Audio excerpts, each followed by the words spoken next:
Hello বন্ধুরা, আজকে আমরা পায়েস রান্না করব। তার সাথে লুচি থাকবে।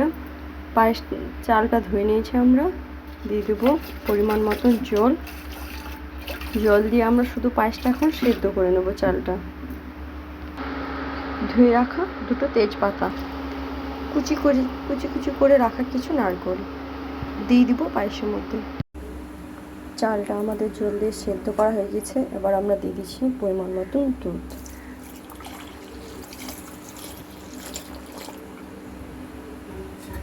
ভালো করে নেড়ে নেব।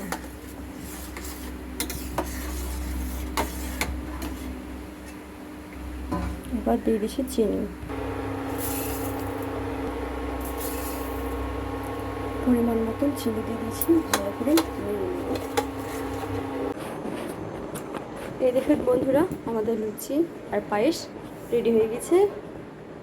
এই দেখুন বন্ধুরা, পাশে থাকবেন।